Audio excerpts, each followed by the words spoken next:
시청자 여러분 안녕하십니까? 경제 인사이더들의 신박한 통찰과 함께하는 경제 인사이트 정철진입니다. 먼저 오늘 하루를 뜨겁게 달궜던 경제 뉴스 투데이 핫경제부터 살펴보겠습니다. 대한상공회의소가 500개 소매 유통업체를 대상으로 2분기 소매 유통업 경기 전망 지수를 조사한 결과 전망치가 85로 집계되며 올해 2분기 경기 기대감이 살아나는 것으로 나타났습니다. 업체별로는 백화점이 97, 대형마트 96으로 기준치에 근접하며 전체 전망치 상승을 견인했습니다. 하지만 중국 온라인 플랫폼의 국내 진출 확대가 국내 유통시장이나 업체에 위협적으로 중국 이커머스 공세에 대한 불안감은 큰 것으로 나타났습니다. 8일 시장조사기관 SN리서치에 따르면 올해 1월과 2월 세계 각국에 등록된 전기차에 탑재된 총 배터리 사용량은 약 92.4기가와트시로 전년 동기 대비 27% 늘었고 이 중 국내 배터리 3사의 사용량은 22.1기가와트시로 전년 동기 대비 22% 늘어났습니다. 이 국내 배터리 3사의 시장 점유율은 23.8%로 1.2%포인트 하락했는데 LG에너지솔루션과 SK온의 점유율이 떨어진 것으로 나타났습니다.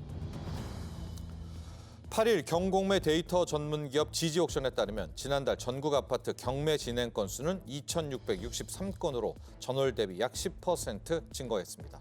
낙찰률은 35.3%로 전월보다 하락했지만 낙찰가율이 전월에 비해 1.4%포인트 상승한 85.1%를 기록했습니다.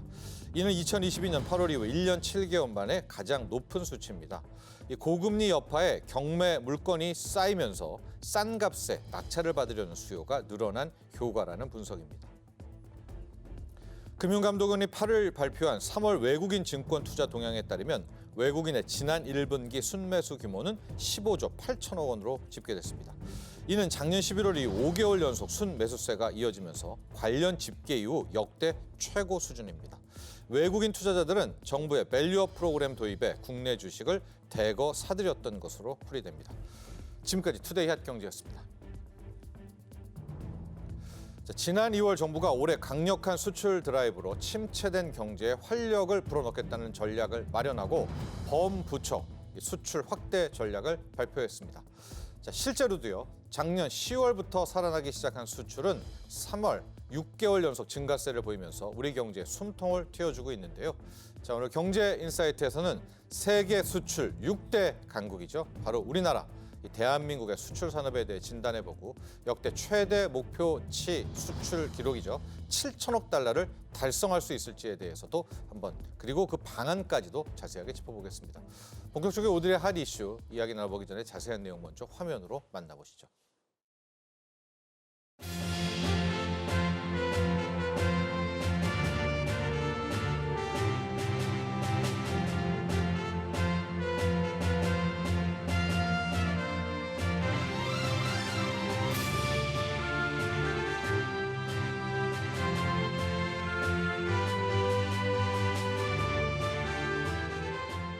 지난달 수출은 전년 대비 3.1% 증가하여 6개월 연속 수출 플러스를 기록하였고 무역 수지도 43억 불 흑자로 10개월 연속 흑자를 달성했습니다. 일평균 수출은 9.9% 증가했으며 우리의 최대 수출 품목인 반도체 수출은 117억 불로 21개월 만에 가장 좋은 실적을 기록하며 경기 회복을 견인하고 있습니다.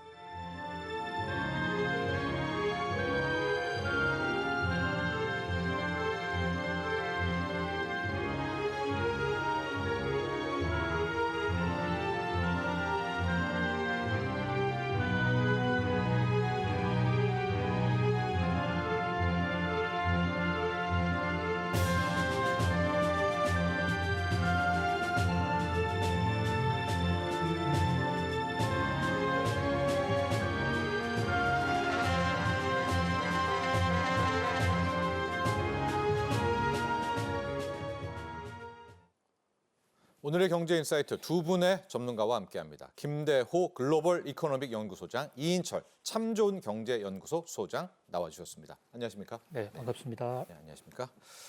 자, 먼저 우리 김대호 소장님, 지금 내수가 좀 힘들지만은요. 그래도 수출이 좋습니다. 상당히 아직까지 좋은데요. 10개월 연속 플러스, 6개월 연속 플러스입니다. 작년 10월부터요. 특히 3월에는 이제 상당 부분, 이 정도면은 올해 이런 분위기라면 우리가 한 번도 가보지 못한 산이죠. 수출 7천억 달러도 한번 가볼 수 있지 않겠는가. 이런 기대감도 커지고 있는데요. 현재 우리나라의 수출 상황 전반적인 총평가 부탁드립니다. 예, 우리나라 수출 한때 코로나19 상황에서 상당한 어려움을 겪었더랬습니다. 당시에 코로나19 때문에 전 세계적으로 수요도 감소한 데다가 특히 공급망 물류 대란이 일어나면서 우리나라 같은 경우에는 전 세계 여러 곳에서 부품을 함께 공급해서 모아야 되는 그런 구조적 특성을 가지고 있기 때문에 수요 측면과 공급 측면에서 엄청난 어려움을 겪었더랬습니다. 자, 그런데 이게 지난해 10월 달부터 네. 반전의 드라마가 씌워지고 있습니다. 이제 수출 조금씩 늘어나기 시작을 했거든요. 네. 그래서 6개월 연속으로 증가했고 3월 달 같은 경우에는 전년 동기 대비 3% 증가했다고 그러지만 3월 달에 쉬는 날 그러니까 공휴일이 많았습니다. 예. 하루 평균 실제 영업일 기준으로 보면 거의 10% 늘어났거든요. 예. 자, 그런 관점에서 일단 대세 하락 기조에서는 완연하게 벗어났다. 터널의 긴 불황의 수출 감소의 긴 터널을 벗어나서 요즘 날씨처럼 이제 화창한 날씨를 향해서 가고 있다. 특히 우리의 이제 주력이라고 할 수 있는 반도체, 디스플레이, 컴퓨터, 특히 무선 통신기기 이걸 흔히 4대 IT 제품이라고 그러는데요. 네. 이 제품이 모두 24개월 만에 2년 만에 최대치를 기록했습니다. 그러면서 무역 수지도 지금 연속 10개월 연속 흑자 기조를 이어가고 있고요. 예. 또 지역별로는 미국에 대한 수출이 많이 늘어나는데 한동안 줄어들었던 중국에 대한 수출도 좀 늘어났다. 그래서 골고루 전 세계를 향해서 수출이 늘어나고 있다. 현재까지 오늘까지의 추세만을 그대로 놓고 보면 네. 올 연말에 7천억 달러의 네. 수출 목표 달성은 무난할 것으로 보여집니다. 네. 이번 달은 이제 3월은 자동차가 조금 주춤했는데 네. 말씀하신 대로 자동차까지 이제 본격적으로 합류하면 글쎄 올 연말 우리가 7천억 달러 수출액 한번 도전해 볼 만하다 이렇게 평가를 주셨는데요. 이인철 소장님, 특히 우리가 좀 고무되어 있는 게 반도체입니다. 반도체가 21개월 만에 최대치 찍었었고요. 이제는 뭐 웬만한 반도체 전문가들도 뭐 메모리 반도체, 뭐 D랜드 바닥은 찍었다 이렇게 좀 확신하는 분위기인 것 같아요. 그렇습니다. 네. 이제 맏형의 귀환입니다. 그동안 사실은 이 반도체 부진을 자동차가 좀 메꾸는 양상이었죠. 네. 3월 한 달 동안의 반도체 수출 증가 1등 공신은 뭐 반도체라고 할 수 있는데 네. 5개월 연속 증가세고요. 말씀하셨던 것처럼 한 달 동안 무려 117억 달러입니다. 1년 전과 비교하면 36%의 증가율을 기록하고 있어서 예. 이 증가폭은 지난 2022년 6월 이후 21개월 만에 가장 컸습니다. 주로 이제 우리가 이제 수출하고 있는 메모리 반도체는 용도가 크게 세 가지가 있습니다. 예. 이제 PC용, 그리고 스마트폰용, 여기다 최근 급부상하고 있는 인공지능, 이 서버용 반도체 네. 칩을 들 수 있는데 네. 근 3년 동안 반도체가 고전을 했거든요. 그럼요. 메모리 시장은. 예. 고전을 하면서 재고가 너무 쌓이니 이른바 빅3 메모리 업체라고 하는 삼성전자, SK 하이닉스, 그리고 마이크론 테크놀로지까지 일제히 감산에 돌입을 네. 했습니다.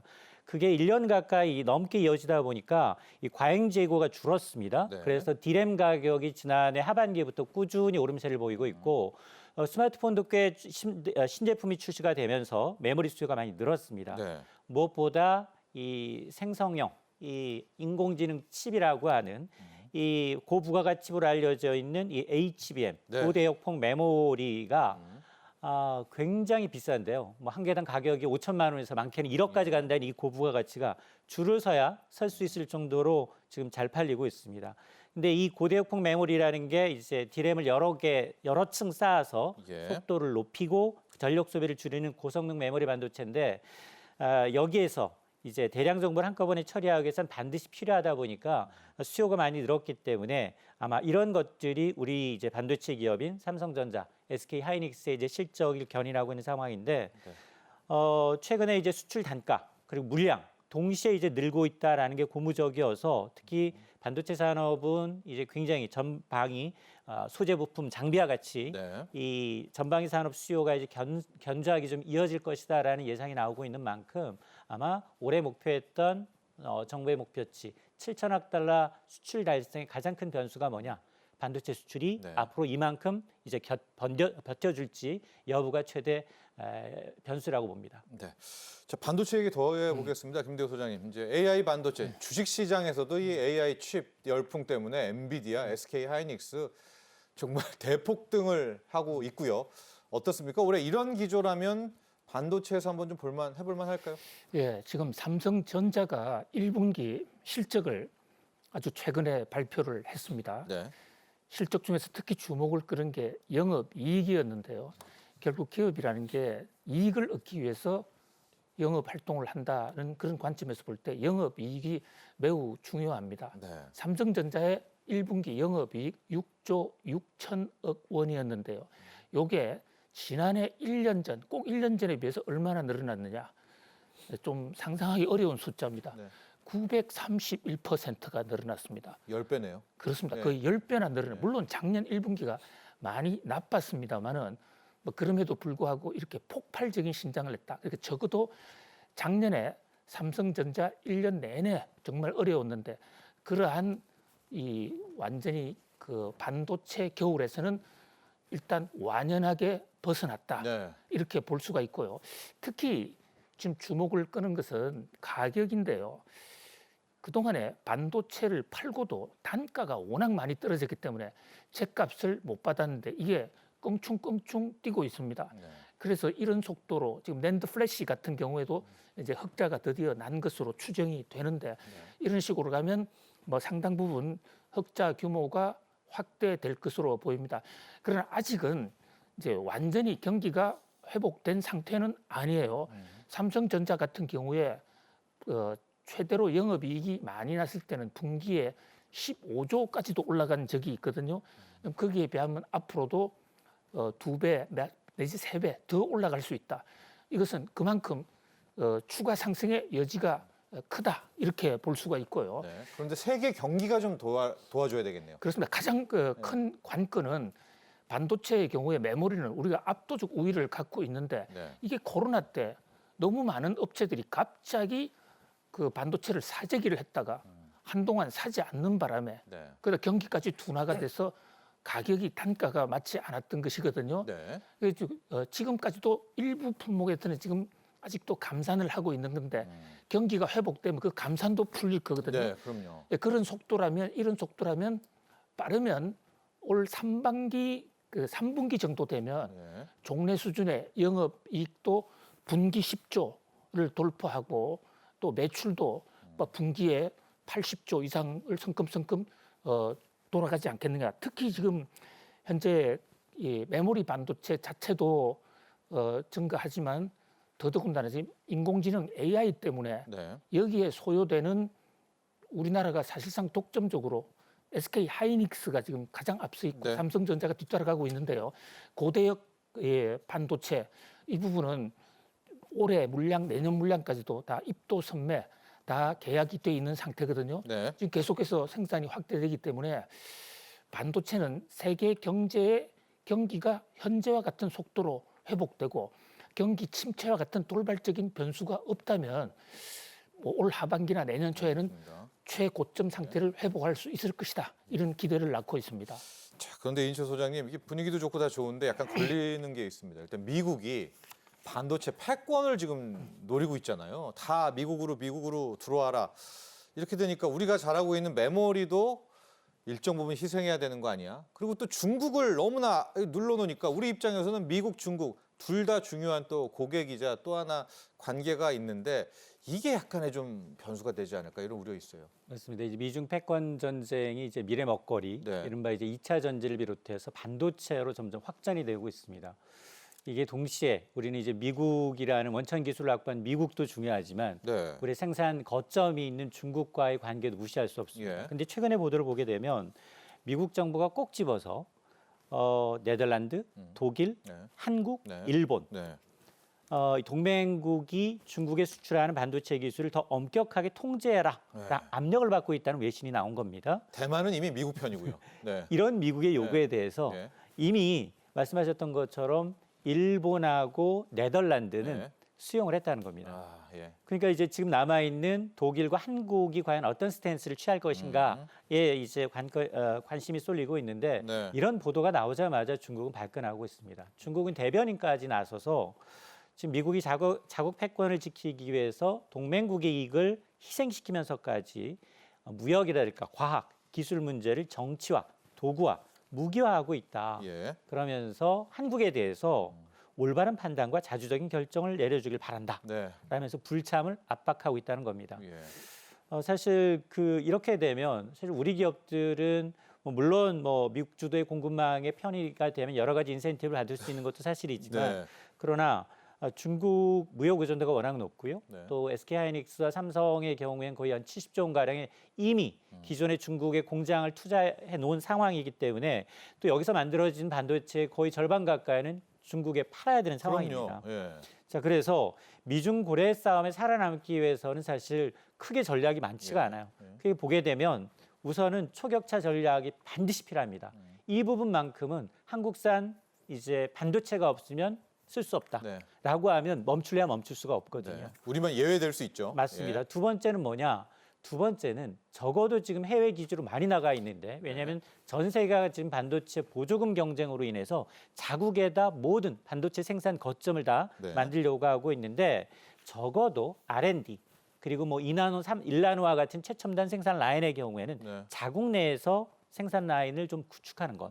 그래서 가능한 한 기술의 이제 유출을 좀 차단하는 것도 상당히 중요한데 예. 이게 지금 기업 하나만의 몫이 아니에요. 네. 이게 사실은 정부가 어느 정도 중재 역할을 하느냐. 예. 그리고 우리가 이미 반도체 메가 클러스터 조성을 위해서 여러 가지 이제 이 조건을 내세우고 있는데 과연 정부가 예타를 면제하면서 각각의 이제 걸려 있는 걸림돌들 예. 이제 이를 어떻게 좀 이제 좀 규제를 좀 완화하면서도 토지 매입에서부터 공업 이제 용지부터 시작을 해서 이제 상하 수도까지 이런 걸 어느 정도 이제 중재해 주느냐에 따라서 아마 이제 해외로 나가는 그런 이제 반도체 어떤 공장에 대한 이 투자에 대한 걸 국내로 좀 돌리는 노력도 필요합니다. 알겠습니다. 자, 조선으로 넘어가려고 하는데 짧게 또 우리 소장님. 예, 저는요. 예. 미중 무역 갈등보다도 더 심각한 문제가 일본과 대만의 반도체 동맹. 네. 특히 지금 일본이 한때 반도체 1위였다가 최근 한 20년 동안은 전체 반도체 제조에서 점유율이 5%대로 떨어져서 완전히 반도체가 끝나지 않았네 했는데 최근에 래피드스라는 회사도 만들고 또 TSMC 같은 대만 회사를 중국에 불러들여서 반도체 재굴기를 지금 시도하고 네. 있거든요. 그런 점에서 우리가 지금 이 일본의 부상에 따른 우리가 상대적 우위를 노릴 수 있는 그런 분야의 기술 개발, 네. 특히 한국에서의 반도체 생태계, 그러니까 삼성전자나 하이닉스 두 회사도 물론 중요하지만 그 회사와 함께 성장할 수 있는 패블리스 회사들, 네. 후공정 회사들 이런 것에 대한 정부 차원에서도 또 민간 기업 차원에서도 좀 전략을 전면 재검토해 볼 필요가 있다. 그러나 전반적으로는 반도체 시장이 지금 커지고 있기 때문에 네. 확대 재생산 속에서의 경쟁이기 때문에 우리가 얼마든지 이 국면을 한국 경제에 도움이 되는 방향으로 네. 잘 꾸려갈 수 있을 것으로 믿습니다. 알겠습니다. 자, 미국의 반도체 패권 주려고 하는 것. 또 미국이 이제 중국을 압박을 하는 게 우리한테 또 좋은 점도 있겠지만은 또 잃은 점도 있고요. 대만, 일본의 급부상 이렇게 또 이 반도체 부분도 잘하고는 있지만 우리에게 남기는 암초들 많습니다. 정부와 기업, 민관이 또 힘을 합쳐야 될 것 같고요. 조선으로 가보도록 하겠습니다. 원래 우리 세계 1위가 우리나라였잖아요. 중국한테 이걸 뺏겼다가 올해 1분기에 다시 전체 조선업 수주 1위를 탈환했죠. 그렇습니다. 선박 수주 면에서 그동안 이제 중국의 저가 공세에 네. 컨테이너선 같은 경우 수량 면에서 아직도 밀리고 있는 건 사실입니다. 네. 우리가 고부가가치 LNG선 친환경 선박으로의 이제 기술 전환, 품질 전환으로 인해서 지난 이제 올 1분기 기준 성적을 보니 국내 조선 3사가 수주한액이 1년 전에 비해서 무려 41.4%가 네. 급증했습니다. 136억 달러, 18조 3천억 원인데요. 상대적으로 이제 중국은 8.6% 늘어난 126억 달러에 그쳐서 2위로 밀렸습니다. 네. 한국이 분기 기준 선박 수주 1위를 탈환한 것은 근 3년 만인데요. 2021년 4분기 이후 처음입니다. 이러다 보니 2분기 기준 글로벌 1, 2, 3위가 대부분 우리 업체가 1, 2, 3위를 차지하고 있습니다. HD 현대중공업, 삼성중공업, 하나오션이 선박 잔량 수준 기준으로 네. 세계 1위부터 3위를 차지하고 있는데요. 아직까지 이제 수량 면에서는 중국에 밀리고 있는 건 맞습니다. 그러나 저가인 컨테이너선을 제외하게 되면 LNG 운반선 그리고 암모니아선은 네. 100% 한국이 수주를 싹쓸이했습니다. 그래서 수주액이 1위군요. 그렇습니다. 예. 그러다 보니 아마 앞으로도 이 조선 산업의 경쟁력이라는 게 수량적인 물동량보다는 예. 굉장히 품질 그리고 친환경 쪽으로 이제 가속화될 가능성이 있기 때문에 아마 이 부분에 대한 경쟁력 확보가 아마나 이제 중국과의 격차를 좀 벌이면서 이 시장을 선점할 수 있는 어떤 계기가 될 것으로 보입니다. 네. 자, 김대호 박사님, 정말로 쾌거죠. 우리가 원래 조선은 우리 거였는데 조선업이 중국이 너무나 잘 했었는데 자, 그런데 상당수 전문가들은 이번에 1분기에 우리가 수주액으로 1위는 탈환했지만 갈 길도 먼고 중국도 만만치가 않다. 이런 우려도 계속하고 있습니다. 그렇습니다. 우선 우리가 1위를 탄환할 수 있었던 것은 전체 수주 대수가 아니라 금액이라는 예. 앵커님 말씀 그 대목 주목할 필요가 있는데요. 컨테이너선 같은 경우에는 중국이 한국 기술을 뭐 거의 100% 따라와서 현재 기술에서는 우위를 서로 구분할 수 없는 상태. 그렇다 보면 가격만 따지면 결국 중국이 훨씬 더 유리한 상황이 됐습니다. 예. 우리가 지금 그나마 경쟁력을 갖고 있는 부분은 LNG선이라는 게 이게 액화 천연 가스라고 그래가지고 이 가스를 아주 영하 200도, 300도에 얼려서 네. 그래서 움직여야 되는데 그 얼려서 가는 데는 엄청난 배에 냉방 시설, 그 냉방 기술 이런 게 필요합니다. 기술이네요. 예, 그 대목에서 이제 우리가 앞서 있는데 이 대목도 역시 중국이 따라오고 있거든요. 예. 그런 면에서 역시 뭐 기술의 격차, 초격차가 중요하다 이런 측면이 하나 있고요. 또 하나는 인력 문제인데요. 예. 지금 우리가 과거에 조선업이 좀 어려울 때 조선 관련 인원들을 대폭 정리해고를 해버렸습니다. 예. 거기다가 지금 외국에서 들어오는 전문 인력 숫자도 부족한 상태이기 때문에 많이 수주를 해도 이것을 과연 제때 그 공사를 할 수 있느냐는 이런 걱정도 있거든요. 네. 그런 면에서 새 기술에 맞게 어떤 인력의 안정적 공급을 확보를 위한 그런 어떤 제도적 보완 또 기업에서의 노력 이런 것도 상당히 절실할 것으로 그렇게 지적이 되고 있습니다. 네.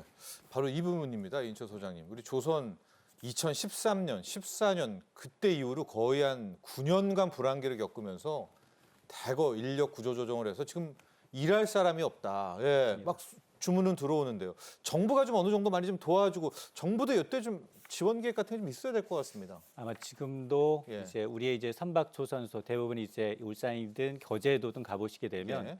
인력들의 10명 가운데 9명은 외국인이거든요. 예. 왜냐하면 2, 3년 동안 계속 부진했기 때문에 인력이 예. 다 빠져나갔습니다. 예. 빠져나간 상황에서 급속도로 물은 들어오고 있는데 그 주문량을 소화할 인력이 부족한 게 더 문제고요. 예.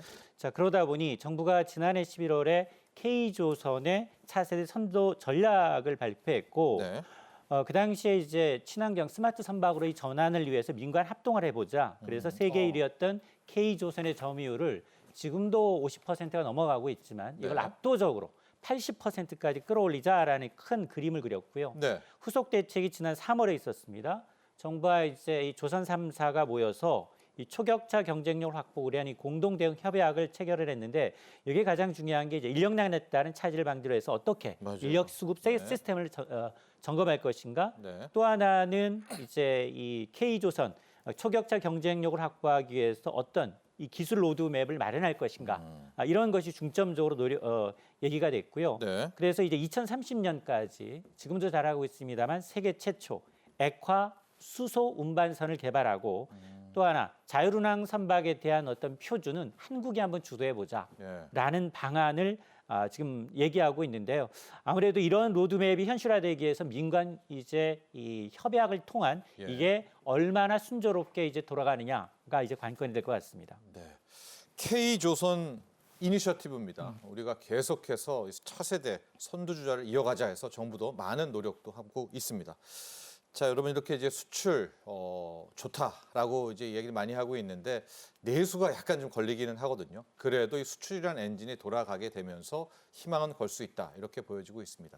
하지만 내수가 조금 더 함께 해줬으면 좋겠다 이런 기대도 갖고 있는데요. 자, 저희가 남은 수출 부분을 조금 더 점검해 보도록 하겠고요. 이걸 바탕으로 올해 경기 회복을 위해서는 또 어떤 흐름들, 또 어떤 노력이 필요할지에 대한 것으로 마무리해 보도록 하겠습니다. 일단 준비된 영상 보시고 나서 이야기 이어가죠.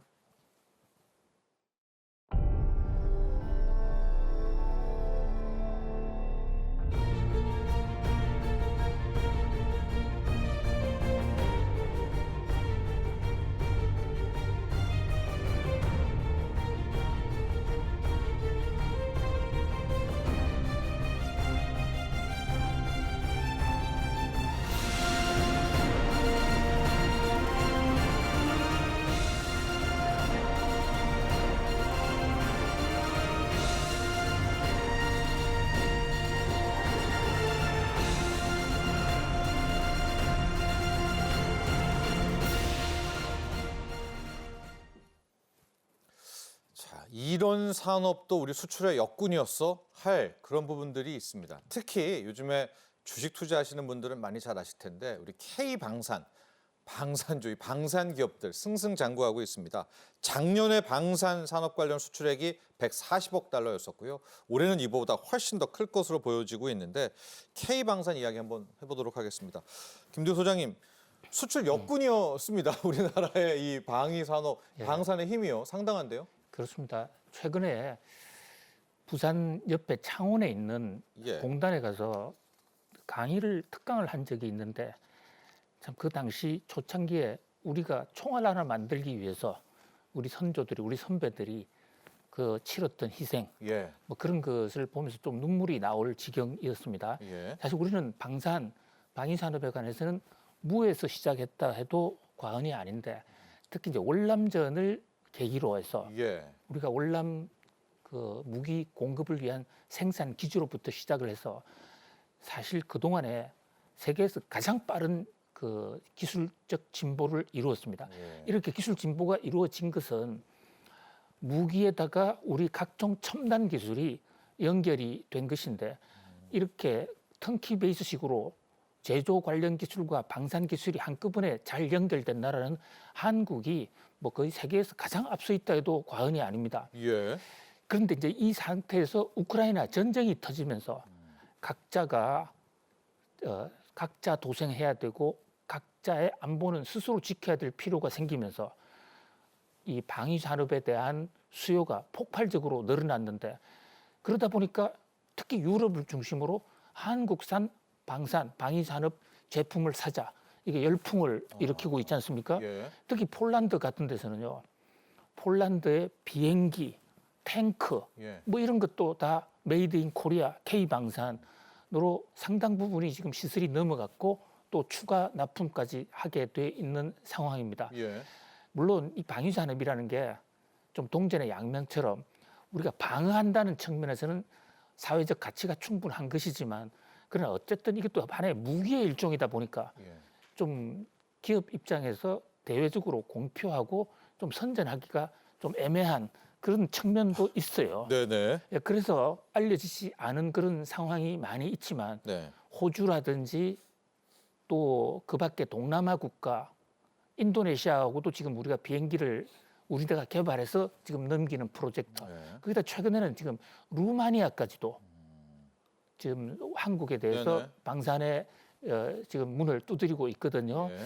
자, 그런 면에서 어떤 뭐 세계 정세가 서로 우크라이나 전쟁이 끝난다 하더라도 각국의 안보 수요는 계속 늘어날 것이고 예. 그것이 가격 대비 성능에서 가성비와 또 이 뭐 가심비 네. 그런 면에서 한국 방산이 아주 압도적이다. 그런 면에서 굉장히 전망이 밝다 이렇게 볼 수 있습니다. 또 이 방산이라는 게 AS가 중요합니다. 부품을 이제 계속 조달해야 되니까 해당국의 그 실력이라든가 그 안정성이 중요한데 이런 측면에서 많이 좀 저희 대한민국이 돋보이고 있다 이렇게 보면 될 것 같고요.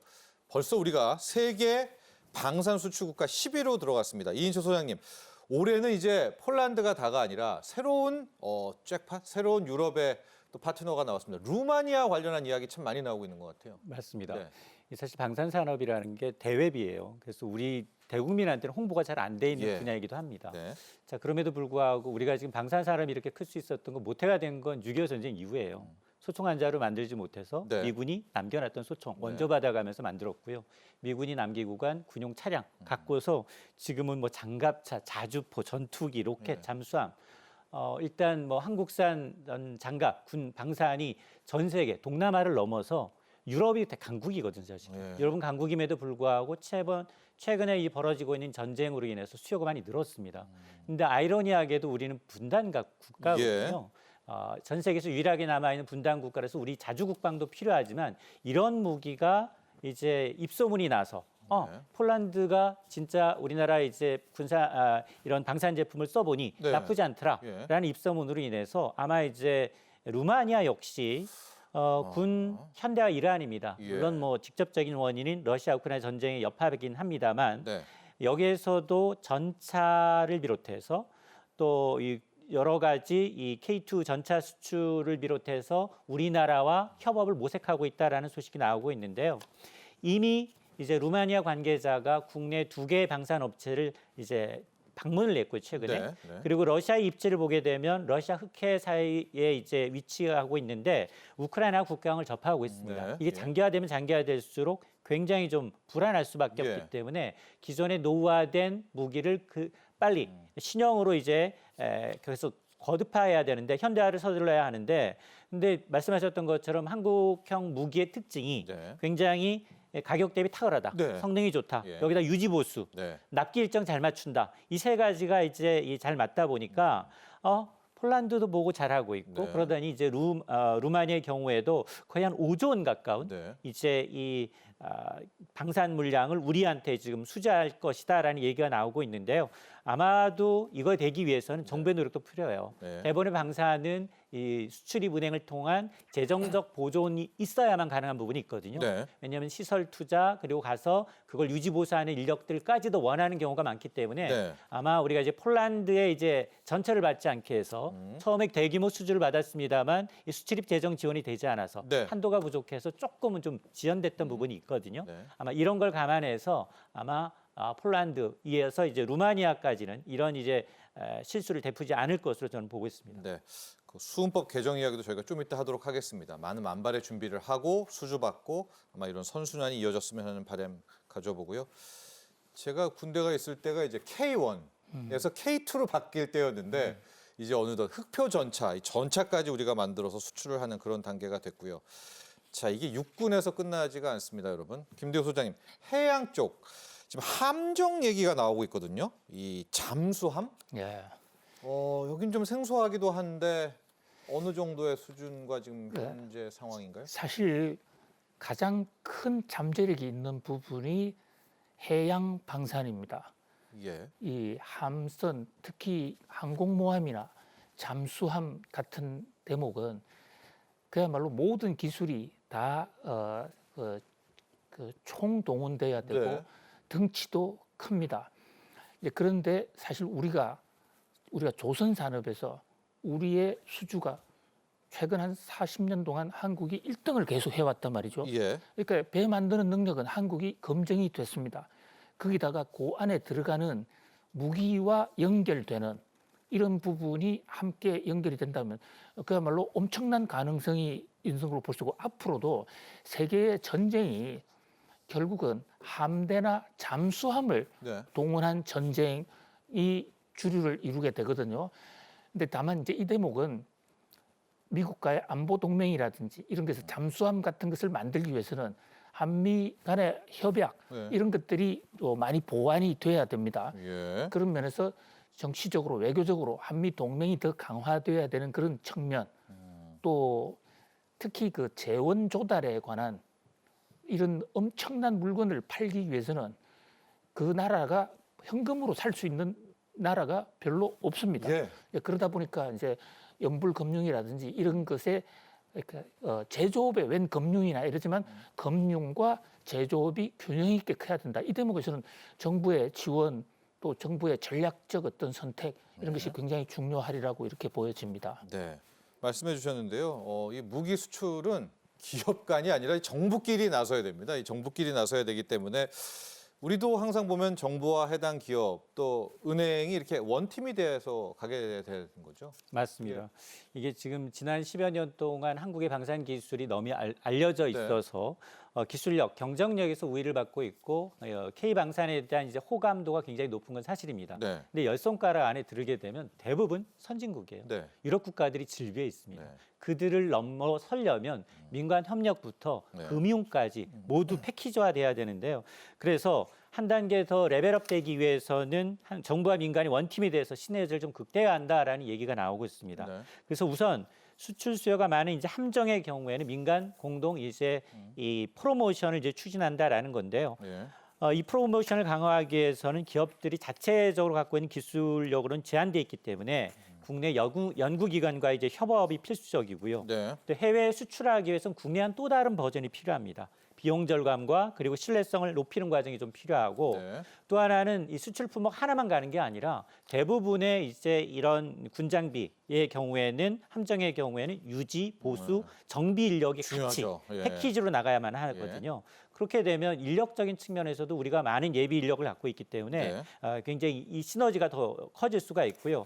또 하나는 정부가 굉장히 부족합니다. 네. 군함의 경우의 특징상 경쟁국에 비해서 상당히 이제 부족한 분야가 정부, 방산기업 간 서로 커뮤니케이션, 네. 방산 정보 교환이 좀 부족하다라는 지적이 있기 때문에 이를 극복하기 위해서 데이터 축적과 함께 더불어서 민관이 어떻게 팀 코리아가 하나가 돼서 정보를 원활하게 소통을 하면서 신기술을 접목시키는 노력이 좀 필요하고요. 네. 이러다 보니 앞서 지적을 해주셨습니다만 산학 협력뿐 아니라 기술 지원, 여기다 이제 금융 지원을 위한 노력도 정부가 이제 총력을 기울이는 분야입니다. 그 부분도 한번 설명해 주시죠. 이번에 수은법 개정, 수출입은행법 개정안 이야기가 많이 나오는데 일반 뭐 시청자분들이나 국민분들이 수은법 개정이랑 방산이 이게 무슨 이야기야? 이 관계도를 한번 좀 설명 좀 부탁드립니다. 맞습니다. 네. 이게 조 단위의 이제 주문이거든요. 네. 그런데 조 단위를 현금으로 살 수 있는 이 국가는 많지가 않습니다. 네. 자, 그렇게 되면 몇 년간에 걸쳐서 이제 장가포라든가 이런 걸 수입할 때는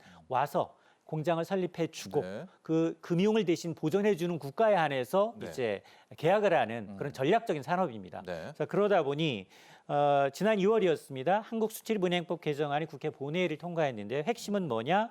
바로 이제 수출입은행의 법정 자금 한도를 현행 15조 원에서 25조 원으로 좀 늘려서 네. 이런 이제 방산 수출 기업들의 재정을 좀 지원해 주자라는 취지였습니다. 네.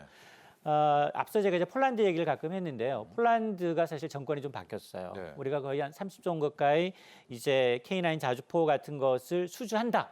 라고 전 정권에서 이제 가계약을 했는데 네. 그건 MOU거든요. 예. 구속력이 없는 양해각서를 체결을 했는데 이게 이제 정권이 교체가 되게 되면 그걸 번복합니다. 네. 번복할 가능성이 있죠. 네. 특히 우리가 수출입 한도가 다 차서 그쪽이 요구하는 금융 지원이 따라주지 뒷받침이 되지 않으니까 네. 이제 불발로 끝날 가능성이 있었는데 어쨌든 이번에 이제 정부가 일단 이제 수출입은행법 개정에서 법정 한도금을 좀 지원했을 뿐 아니라 기획재정부가 LH 지분을 수출입은행에 출자하는 방식으로도 네. 2조 원을 추가 이제 지원하고 있기 때문에 현금 여력, 유동성이 좀 많아졌습니다. 예. 그래서 아마 정부는 앞으로 수출입 한 20여 개 국가, 유망 국가를 골라서 이 국내 방산 기업들의 수출 지원에 활용하겠다라는 것이기 때문에 네. 아마 이 잠시 멈칫거렸지만 이제 폴란드에 대한 어떤 30조 원 규모의 2차 방산 수출 잭팟에 이어서 네. 앞서 뭐 루마니아도 말씀을 드렸습니다만 아마 이런 이제 금융 지원까지 패키지로 나가게 되면 훨씬 더 수월하게 네. 경쟁국 대비 우리가 이제 이런 이제 함정이라든가 이런 K 방산이 조금 더 앞으로도 좀 계약이 좀 더 원활하게 네. 진행될 가능성이 높아졌습니다. 좋습니다.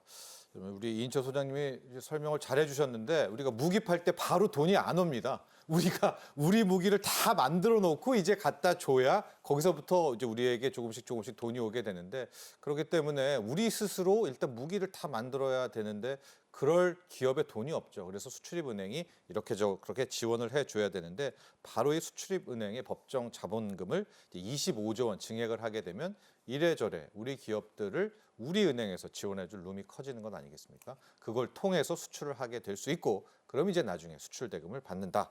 수은법 개정안이 또 우리 방위산업의 청신호를 키기 위한 또 중요한 개정이 됐었고요. 김대우 소장님 원전으로 가봐야 될 것 같아요. 원전도 꽤 웃었습니다. 그렇습니다. 지금 우리가 아랍에미레이트 공화국에 원전을 건설을 해서 예. 지금도 운영을 하고 있는데요. 원전 건설이야말로 엄청난 프로젝트인데다가 계속해서 기술 지원이 되어야 되고 예. 그래서 그런 와중에 그러니까 산업 연관 효과가 가장 큰 산업 중에 하나인데 예. 지금 전 세계가 한때는 탄소 중립이다 해서 원전을 조금 소홀히 하는 경향이 있었더랬어요. 독일 같은 나라들. 예. 그런데 지금 우크라이나 전쟁 또 코로나를 거치면서 탄소 중립으로 가더라도 우리 지소노미 같은 데서 원전에 관해서는 일부 이것을 인정하자.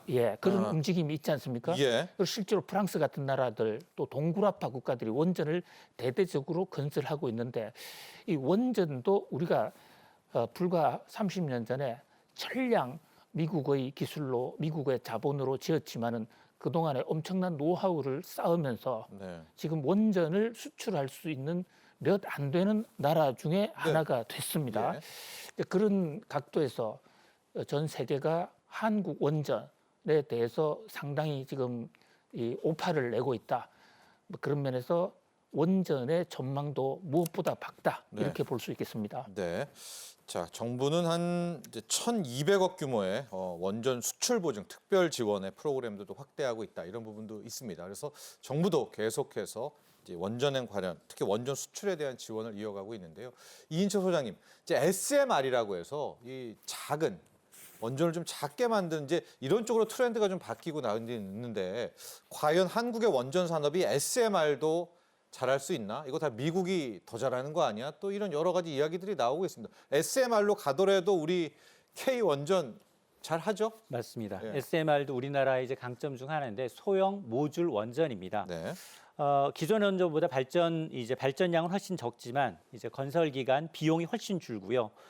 특히나 이제 기존의 원전보다 훨씬 안전하다라는 특징이 있습니다. 예. 그런데 최근 들어서 전력 수요가 가장 가파르게 증가하고 있는 부분이 바로 인공지능, 예. 이 AI 산업이거든요. 예. 특히 갓비디아라고 불리는 엔비디아의 최근 사용되고 있는 칩 H100의 경우에는 이 손바닥만한 크기의 칩 하나가 네. 기판 하나가 중형 에어컨 한 대와 맞먹습니다.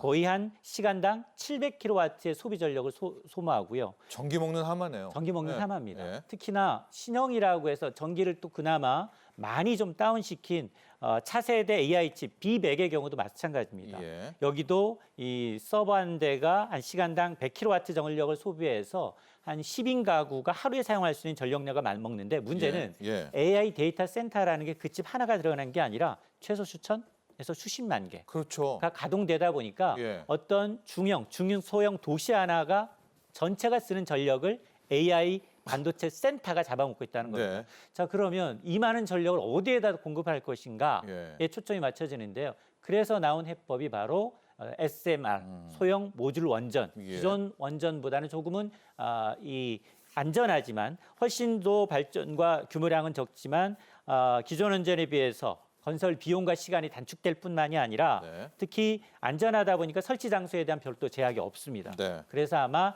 AI 산업이 좀 커지는 것도 이런 이제 이 SMR 소형 모듈 원전 기술을 갖고 있는 우리나라, 미국에게는 굉장히 호재로 그리고 앞으로 이 원전 산업이 더 곽광을 받을 수밖에 없는 산업이다라는 건데 장기간 대량의 전기를 안정적으로 수급할 수 있는 이제 원전이다 보니 네. 그 차선책으로 선택한 게 바로 우리의 강점 SMR로 모아지고 있는 겁니다. 자, 이렇게 여러분 산업별 저희 수출 현황 좀 정리해 보도록 하고요. 마무리를 좀 해보도록 하겠습니다. 김대호 소장님, 올해 이제 수출 6대 위치 뭐 이어가고 7천억 달러 뭐 수출 이어가려고 계속해서 정부도 노력하고 있습니다. 어떤 걸 우리가 더 보완해야 될까요? 뭘 좀 더 우리가 이끌어가야 될까요? 예, 우리가 이미 세계 수출 랭킹 6위에 올라서 있습니다. 네. 1등이 중국이고요. 2등이 미국, 그리고 3등이 독일, 4등 네덜란드, 5등 일본. 이어서 한국이 지금 6위에 있습니다. 예. 경제학자들끼리 컨퍼런스를 하면요. 경기가 앞으로 어떻게 될 것 같으냐라는 것에 관한 토론회를 가면 많은 미국의 경제학자들이 한국 학자들에게 물어봅니다. 한국 요즘 수출 어때요? 왜 남의 나라 수출에 그렇게 관심이 많으냐? 예. 이러니까 지금 전 세계 경기 바로메터, 그러니까 선행 지표로서 가장 중요한 게 한국의 수출이다. 네. 그러니까 한국의 수출이 세계 경제의 최첨단의 모습을 잘 반영하고 있다. 뭐 그 정도로 중요한 지표가 됐어요.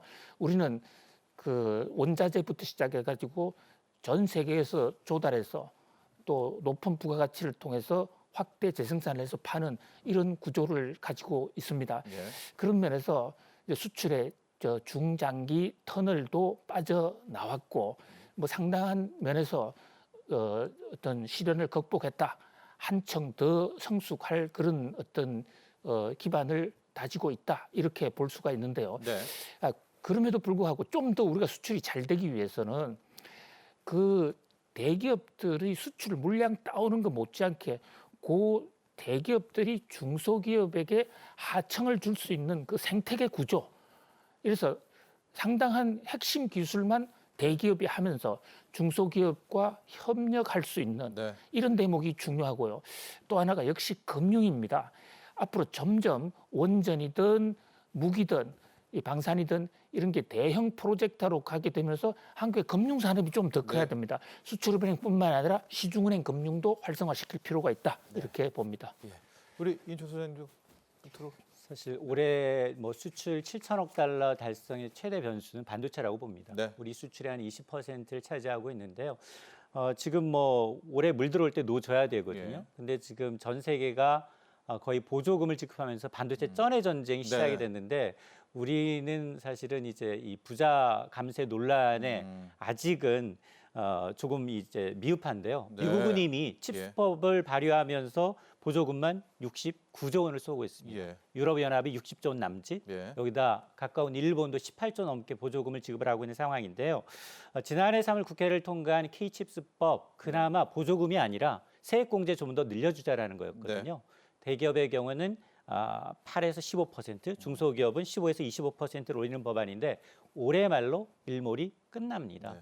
자, 그래서 이게 사실은 바이든 대통령이 3년 전 이제 반도체 원재료였던 실리콘, 이 웨이퍼를 들고 나오면서부터 네. 이게 기업 간 경쟁이 아니라 이제 국가 간 경쟁으로 확전되고 있거든요. 그러니까 전 세계가 지금 미사일 대포 갖고 싸우고 있는데 한국은 구닥다리 이 소총 갖고 대응하는 격이거든요. 그래서 아마 예. 이게 22대 국회에서는 우리나라 최대 먹거리입니다. 반도체는 이걸 뺏기지 않게, 주도권을 뺏기지 않게 해서는 보조금을 포함한 좀 네. 더 확실한 강력한 지원책을 좀 통과시켜 주셨으면 좋겠습니다. 알겠습니다. 자, 오늘 함께해 주신 두 분의 전문가 감사합니다. 감사합니다. 맞습니다. 자, 여러분 경제인사이트 오늘 준비한 소식 여기까지입니다. 이 정부가 지난 3월 19일 민색 토론회를 열고 공시 가격 현실화 로드맵 이 계획 폐지 방침을 밝혔습니다.